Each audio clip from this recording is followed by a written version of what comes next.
హైదరాబాద్లో ఇవాటి నుంచి కాదు, టైగర్ నరేంద్ర ఉన్నప్పటి నుంచి, బద్దం బాలరెడ్డి గారు ఉన్నప్పటి నుంచి, మా గవర్నర్ ఇప్పటి గవర్నర్ మా దత్తాత్రేయ గారు ఉన్నప్పటి నుంచి ఇక్కడ జరిగేటువంటి దుర్మార్గాలకి దౌర్జన్యాలకి ఎదిరించిన పార్టీ మా పార్టీ. పేదవాళ్లకు గూడు ఉండాలని, ఇల్లు జాగలు కావాలని చెప్పి కొట్లాడిన పార్టీ. వందల కేసులు పెట్టినా ఎన్నిసార్లు జైలుకు పోయినా కూడా మొక్కవని ధైర్యంతో ప్రజలకు అండగా ఉన్న పార్టీ భారతీయ జనతా పార్టీ. నేను ఆ పార్టీ ఎంపీని. ఇక్కడ నేను మలకాయిరి పార్లమెంట్ కింద భారతీయ జనతా పార్టీ ఎంపీని. మా వాళ్ళ పౌరుషం, మా వాళ్ళ తెగువ, మా వాళ్ళ ప్రజల పక్షమైనటువంటి కన్సర్న్ అయితే ఉందో ఆ సాంప్రదాయాన్ని భారతీయ జనతా పార్టీ సమున్నతంగా నిలుపుతుంది మళ్ళీ హైదరాబాద్ పట్టణం నుంచి మనం చేస్తున్నాం. ఇవాళ మేము మర్యాద వస్తున్నాం. మేము ఒకరి జోలికి పెట్టడం కాదు, ఒకరిని మాకు కావాలని చెప్పి అడిగటం కూడా కాదు. మేము న్యాయం కావాలంటాం. మేము ఒకవేళ కలెక్టర్ ఆఫీస్, రెవెన్యూ డిపార్ట్మెంట్ న్యాయం చేయకపోతే నా ప్రజలకి, నీ పోలీసులు మాకు రక్షణ కల్పించలేకపోతే భారతీయ జనతా పార్టీ వాళ్ళకి రక్షణ కల్పిస్తుంది. భారతీయ జనతా పార్టీ చట్టం ద్వారా వాళ్ళకి హక్కుల కోసం కొట్టాడుతుంది. భారతీయ జనతా పార్టీ వాళ్ళకు సంపూర్ణ న్యాయం చేయడానికి అండగా ఉండడానికి మనం చేస్తున్నాం. ఇప్పుడే డీసీపీ గారితో, ఇప్పుడు ఏసీ వారు అడిషనల్ డీసీపీ గారు వచ్చారు. సార్ మేము ఉన్నాం సార్, నేను ఒకటే చెప్పిన, ఇక్కడ ఒక పికెట్ పెట్టు. ఈ గుండాలు ఇవాళ మేముండగానే వచ్చి ఇక్కడ తాక్కుంటా ఏం పెడతారా అనే పద్ధతిలో ఉంటే ఎడిపోతుంది అసలు వ్యవస్థ. అంటే నీ ఎంపీ అంటే లెక్కలేడు, నీకు ఎమ్మెల్యే అని లెక్కలేడు, నీకు పార్టీ అని లెక్కలేదు. అంటే గంత తెగింపు, గంత బరితెగి ఇక్కడి నుంచి వచ్చింది. దానికి పక్కా కారణం ఇవాళ రియల్ ఎస్టేట్ వ్యాపారి మాత్రమే ఇంత అండగా ఉండడు. ఈ బరితెగింపు ఎక్కడో అధికారులు వీళ్ళు నెక్సెస్, మీ లోపాయకారి ఒప్పందాల ద్వారా వచ్చినాయి. ఖబర్దార్ నా కొడుకు అని చెప్పి హెచ్చరిస్తా ఉన్నా. ఇవాళ మేం మర్యాద తప్పితే దేనికైనా సిద్ధంగా ఉన్నాం. ఇవాళ ముఖ్యమంత్రి గారు కూడా మాట చెప్తా ఉన్నాం, నువ్వు ఎక్కడో ఉన్నావు, లేక ముఖ్యమంత్రి అయినావు. ఇవాళ హైదరాబాద్ చుట్టుపక్కల ఇలాంటి దౌర్జన్యాలు, ఇలాంటి దుర్మార్గాలు ఎక్కడెక్కడ జరుగుతున్నాయో నీ ఇంటెలిజెన్స్ ద్వారా తెలుసుకో, నీ ఆఫీసర్లు తెలుసుకో, వెంటనే పరిష్కరించే ప్రయత్నం చేయి. నీకు ఒక మంచి అవకాశం వచ్చింది. నేను అంటున్న దమ్ముంటే మీరు ఇక్కడ ఏకశిల నగర్లే కాదు, చుట్టుపక్కల ఇట్లాంటి దుర్మార్గాలు ఎక్కడెక్కడ జరుగుతున్నాయో రిపోర్ట్ తెప్పించుకో, దాన్ని రెక్టిఫై చేసే ప్రయత్నం చేయి, దానికి కారకులైన వారి మీద చర్య తీసుకునే ప్రయత్నం చేయి. అప్పుడు కింద మంచి పేరు వస్తుంది. కానీ గిట్లా ప్రజలు ఏడిస్తే నువ్వు మాత్రం గొప్పగా ఉంటావు అనుకుంటే అది భ్రమ మాత్రమే. ఇప్పుడే అంటున్నారు వాళ్ళు, సార్ అంతకుముందు గింత దౌర్జన్యం లేకుండే, కానీ విచ్చలవిడి దౌర్జన్యం ఉంది సార్ అని చెప్తున్నారు. ఇవాళ రజిత తన భూమిలో తను సాగు చేసుకుంటే గుండాలు వచ్చి ఆ వీడియో చూస్తే కళ్ళలో నీళ్ళు తిరుగుతాయి. అసలు ఎటుపోతున్నాం మనం, ఏం సమాజం ఇదని చెప్పి ఒక మహిళ పెనుగులాడుతుంది ఆ గుండాలతోటి. మరి పోలీస్ డిపార్ట్మెంట్కు మాకు కళ్ళలో నీళ్ళు వస్తున్నాయి, మాకేమో బాధ అనిపిస్తూ ఉంది. మరి పోలీసు వాళ్ళకు బాధ అనిపిస్తారని తెలియదు. వాళ్ళకు కూడా ఉంటారు మహిళలు, వాళ్ళకు కూడా ఉంటారు కుటుంబాలు, వాళ్ళకు కూడా ఉంటాయి సమస్యలు. గింత జరుగుతున్నా కూడా ఈ గుండాలకు ఇక్కడ వచ్చి చేసుకోవాల్సిన పని ఉందో అర్థం కాదు. వస్తే ఆ భూమి కొనుక్కుని రావాలి, కానీ గుండాలను పెట్టుకొని రాజ్యం వెళ్తా అంటే మంచిది కాదు. ఖబర్దార్ గుండాలారా, ఇలా పేడ్ వర్కర్లుగా మీరు వచ్చి ఇట్లాంటి పిచ్చి పని చేస్తే ఉక్కు పాదం పెడితే నా కొడుక అని చెప్పి హెచ్చరిస్తున్నా. మీరు ఎక్కడన్నా ఎక్కడో 10 మంది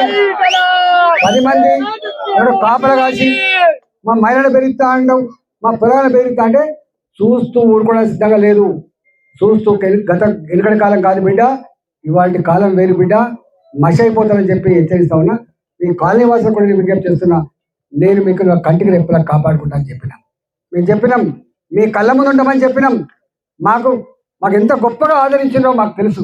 ఇవాళ ఈ నియోజకవర్గ ప్రజానికాన్ని, అనగారిన వర్గాల ప్రజానికాన్ని, ఆపదలు ఉన్న ప్రజానికాన్ని గుండెల్లో పెట్టుకొని కాపాడుకోవడమే మా ధర్మం తప్ప మాకు ఇంకొక కర్తవ్యం లేదు. గుర్తుపెట్టుకోండి, మాకు బేజాలు లేవు.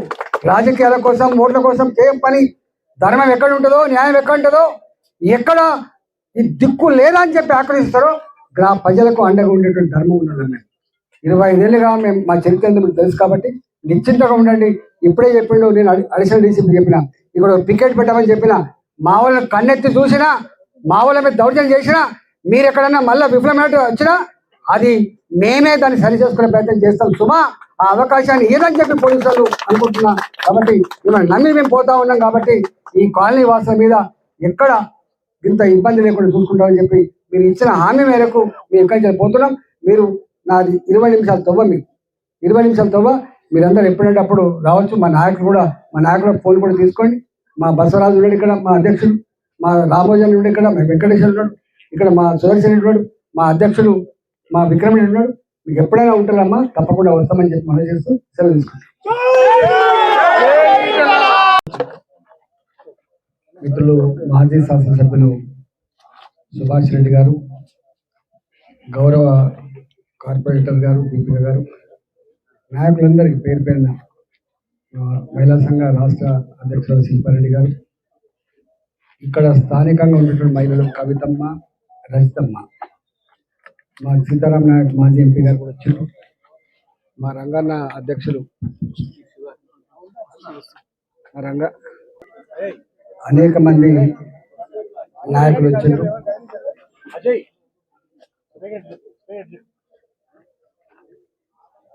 నిన్న ఏకశిలా నగర్ కాలనీ వాసులంతా కూడా వచ్చారు.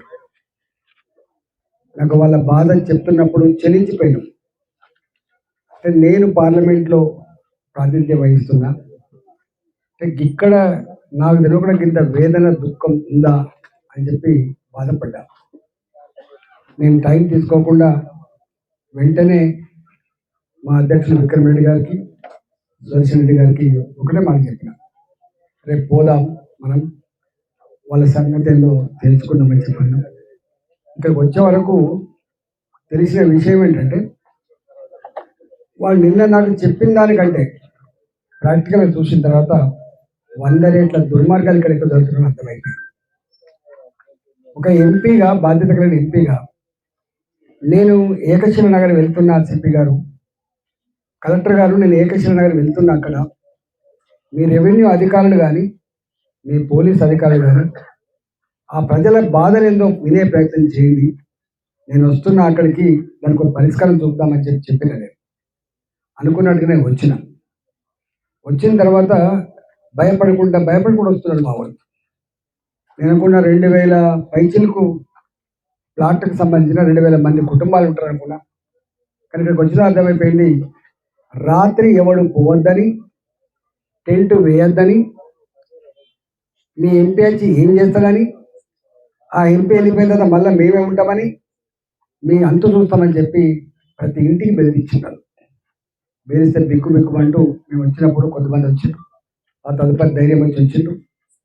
ఇక్కడ పరిస్థితి అంతా చూసిన తర్వాత బాధ అనిపించిన అంశం ఏంటంటే, తెలంగాణ పోలీస్ చాలా సాహసం, ధైర్యంతో ఉన్నటువంటి పోలీసుగా ఉంటుంది. కానీ ఇన్నిసార్లు ఇక్కడ ఇన్ని బాధలు పెట్టిన గుండాల ఆగడాలు పోలీస్ స్టేషన్లో కాంప్లైంట్ ఇచ్చినప్పటికీ కూడా తీసుకోకపోవడం, తీసుకున్న దాని సీరియస్ని అర్థం చేసుకోకపోవడం, ప్రజల ప్రాణాలను రక్షించడంలో, గుండాలు వాళ్ళ మీద దౌర్జన్యం చేస్తున్నా కూడా కాపాడంలో సంపూర్ణంగా విఫలమైంది. తప్పకుండా దీని మీద కాంప్లైంట్ తప్పుడు చేస్తా అని చెప్పి మనం చేస్తున్నాం. రెండవది, అసలు ఎంత దుర్మార్గం అంటే 1985 40 ఏళ్ల క్రితం ఏర్పడ్డ కాలనీ, 30 రూపాయల గజం చొప్పున కొనుక్కున్న కాలనీ. 20 ఏళ్ళు ఎవడు రాలే ఇటు పక్కన, 20 ఏళ్ళు ఇక్కడ చెట్లతో గుట్టలతో జనావాసాలకు యోగ్యం కాదు కాబట్టి ఎవరు రాలే.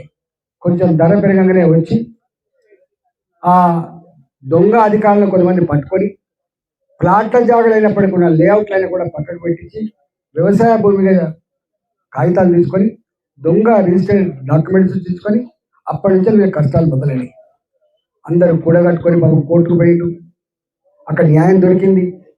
మళ్ళా 6-7 ఏళ్ళకే మళ్ళీ ఒక దొంగ అధికారిని పట్టుకొని మళ్ళీ డాక్యుమెంట్స్ తీసుకున్నారు, మళ్ళీ కోర్టుకు పోయిండు. కోర్టు సంపూర్ణంగా ఇది వ్యవసాయ భూమి కాదని, ఇది బాజాప్తా ఏకశిలా నగర్ కాలనీ మాత్రమే అని చెప్పి, ఇవి ప్లాట్లు మాత్రమే అని చెప్పినప్పటికీ కూడా ఇవాళ రియల్ ఎస్టేట్ దొంగ వ్యాపారి గుండాలను పెట్టుకొని బెదిరింపులకు పాల్పడకుండా కంటి మీద కొడుకులు కూడా చేసి, ఇవాళ మళ్ళీ ధరణి వచ్చిన తర్వాత మళ్ళీ దొంగ కాగితాలు సృష్టించుకొని, అప్పుడే 40 ఎకరాలు సృష్టించుకున్నాడు, ఇప్పుడు 9 ఎకరాలకే పరిమితమైంది. కొంతమంది పాపం ఎక్కడెక్కడో ఉంటారు ఈ కొనుక్కులు, వాళ్ళు ఇది కాపాడుకోలేం కదా, భయపెట్టిస్తే కాపాడుకుంటామో లేదని చెప్పి భయపడి 40,000కు 30,000 గజం ఉంటే 5,000 10,000 కూడా అమ్ముకొని పోయింది. ఇదే దుర్మార్గం. ఇవన్నీ తెలిసినప్పటికీ కూడా అంటే ఒక యంత్రాంగం, ప్రభుత్వ యంత్రాంగం ఇంత సీరియస్ ఇష్యూని 2076 మంది సంబంధించిన ఇష్యూని దీన్ని ఏంది అని చెప్పి పట్టించుకోవాల్సింది పోయి, కోర్టు ఏం జడ్జిమెంట్ ఇచ్చింది చూడాల్సింది పోయి, చూడకుండా నిమ్మకు నీరుగా ఉండి ప్రజల మానాన వదిలిపెట్టినటువంటి దుర్మార్గ సందర్భం ఫస్ట్ టైం చూస్తున్నా. ఇవాళ నేను ఒకటే మీ అందరికి హామీ ఇచ్చిపోతున్నా, ఈ కాలనీ వాసులారా, మీ మీద కనుక ఎవరైనా చెయ్యి పడ్డా, మీ కాలుకు మునిరిన భారతీయ జనతా పార్టీ కార్యకర్తలుగా నాయకులు మీ ఇంట ఉంటాం. మీకు తెలవాలి, భారతీయ జనతా పార్టీ